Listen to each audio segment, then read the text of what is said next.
Hello again, and welcome to Candid Coach Conversations. I'm Kimberly Boyd. And I'm Shuntá Montgomery. And we're glad you're here today. My gosh, welcome back, Shuntá. I'm glad you hopped on. I'm glad to see you, and welcome to all the viewers and listeners. I have a question for you, Shuntá.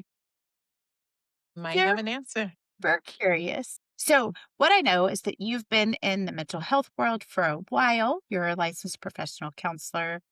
You've got kiddos, you've got a husband, you've got grandkids, you do not have dogs, and you decided to become a certified Live Life Fully coach. Yes. So, what I want to know is what led you to the decision to become a certified Live Life Fully coach? Well, when I made that decision, first of all, when I made the decision to actually hire a coach, it was during the time I just graduated, not just graduated, just finished my hours. I had went to Growth Day, came back from Growth Day, and I was like, okay, now what? And so the coaching opportunity presented itself. I was like, okay, this is going to help me with my now what. And then I got so much from our coaching sessions where it propelled me not to just now what, but like my future, my purpose, my creating my generational wealth. I always knew that I was built for greatness. I just never knew how I was going to get to greatness. And I believe coaching has helped me get to greatness to that next level. I think that is incredible. Oh my gosh. And thank you for sharing. And when you say, I always knew I was built for greatness, tell me what you mean by that. Well, I believe that I've been through so much in my life and I have looked at it so differently. Not that I'm any different from anyone else. It's just I look at it differently. Like even as a young age when I was going through it, I was just had this mentality that there must be a greater reason why I'm going through this. And I'm not going through this for myself. And so I just believe I went through so much as a kid that there has to be a bigger, better plan for me. God is out there like preparing me for greatness because of what I went through as a kid. My gosh, I love that. So, what I'm hearing, and I don't know who said this first, and I do love it, is that even as a kiddo, you were not seeing it as this is happening to me, but it is happening for me because it was like the pearl, like it was getting you ready to become the amazing Shuntá. Absolutely. I love it. And I'd love to share too, as you were talking, I was like, so growing up, I did not know for sure that I was built for greatness. And what I did know for sure is I was going to prove people wrong. So as a little girl, as far back as I can remember, my dad would ask me questions like, will you ever amount to anything? If I was asked that once, I was asked that a bazillion times. And I paused because I'm like, I don't even know what bazillion is. Anyway, that doesn't matter. Okay, but I was asked a lot if I'd ever amount to anything. And then the other question he was asked is he would say, Kimberly, what are we going to even do with you? Maybe we should just put you in the trash can. So those comments started, like I said, as far back as I can remember. And I don't know. I don't think he was trying to be ugly. Although looking back, I'm like, who says that to a person? Yeah. But then growing up in the home that I grew up in, there was lots of domestic violence. My dad was an alcoholic and he was a pharmacist. And back then, they didn't have all the rules like we have today. And so when you owned your own pharmacy, he had free access to pills. So he was on pills, which pills and alcohol does not equal a super kind person. So going back to what you were saying, like you always knew you were built for greatness. And while I don't think I always thought I was built for greatness, I did know for a fact that I did not want to live the life that my mom lived with my dad. And I was going to amount to something because I was going to prove him wrong. So similar and yet different. Yeah. So I just think it's fascinating. So, Kimberly, I have a question for you. Okay. Do you believe that had you not been through what you went through, you would become the person that you are now? No, I don't. I mean, of course, I don't have a crystal ball that looks backwards or forwards. Dang it. Absolutely. I do Well, have you a have a crystal ball. I do have a crystal ball. It sits in my window in the kitchen and it doesn't show me anything in the future. In fact, when you look through my crystal ball, whatever's in front of it, like in this case would be the lake and then trees, everything's upside down. when you look at the crystal. So weird. But no, I truly think I don't want to repeat my childhood, not even for a second. And I'm thankful for all of it because I do think that that is what has given me my passion for children and the well being of kids. Yeah. Because I mean, clearly kids don't get to pick their parents. They don't get to pick their parents.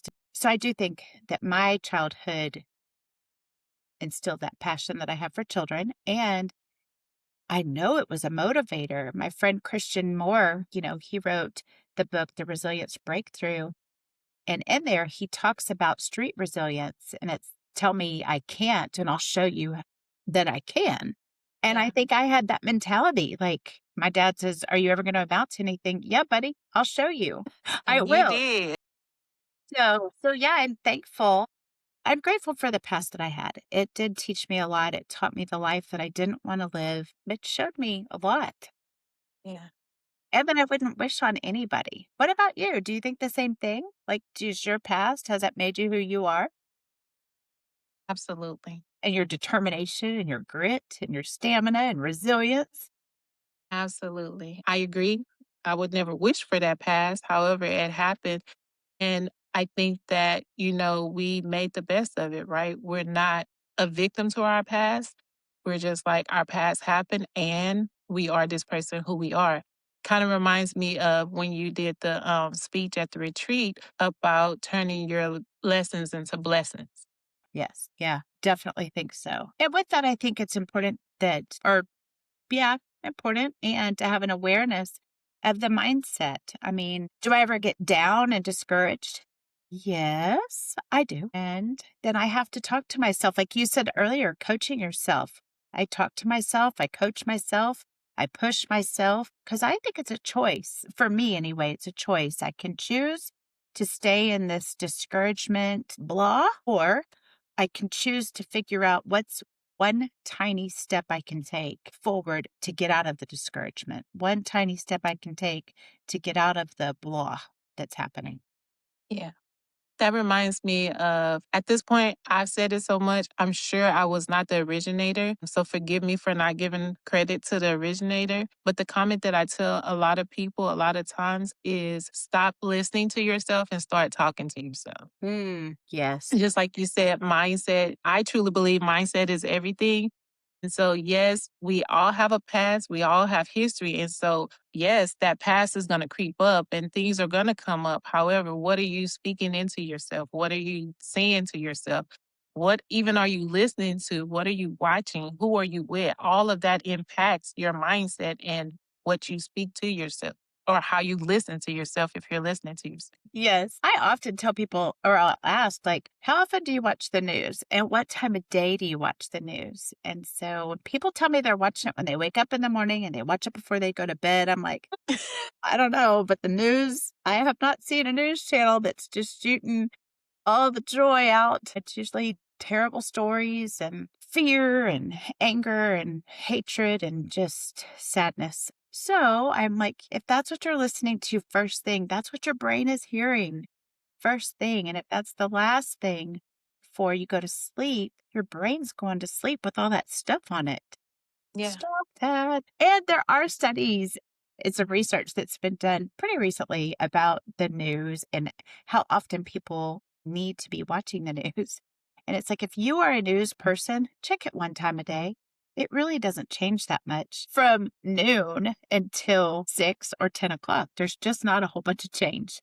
Yeah. So one time a day. And if you miss something, you'll hear about it in the community. And then it's typical, it's in the same category. A murder, a robbery. Right. Tune in for the latest.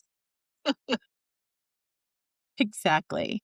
Okay, so you became a coach then, or decided to become a coach and get certified because of the growth you saw in your own life. Yes. Same with me. That is what happened. I had a coach, and my life changed rapidly and for the better, which I already had a really good life. So it was kind of wild. And then I decided, gosh, I want to get certified. And then thought, I want more people to coach. I'm going to write my own certification program and curriculum for coaching. Love that. I love coaching. Yeah, I think it's super fun. Agree.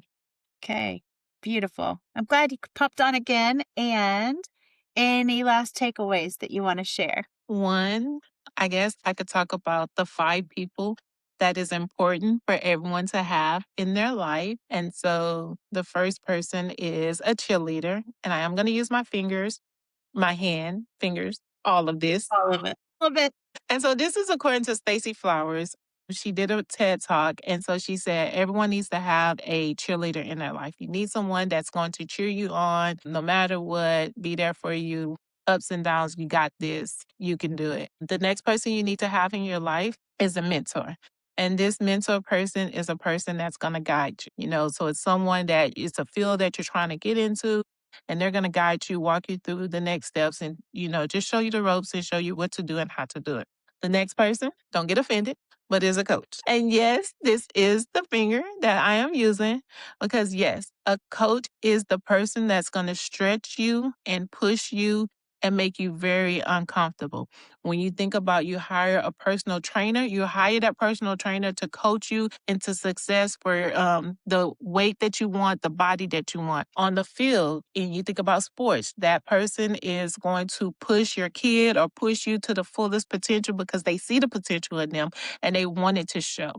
So that's a coach. So when you think of a life coach, that's our job, is to push you to become the greatest person that you can become. And like Kimberly said, she had a great life, but her coach pushed her to have an even greater life and to live more intentional. The next person is a friend. And the reason why she used a ring finger for friend is because when you think about your ring finger, you think about it's connected to your heart, and so your friends, they're the ones that's connected to your heart, so they're the ones that know your deepest secrets. You share good times, you share bad times, those are your friends.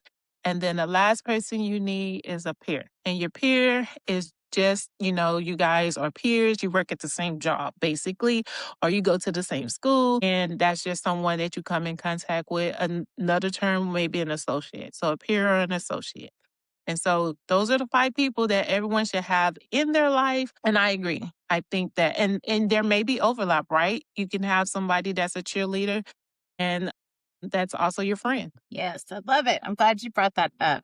I like the reminder. And I think it's important because I think people come and go in our lives and for a season, and seasons change.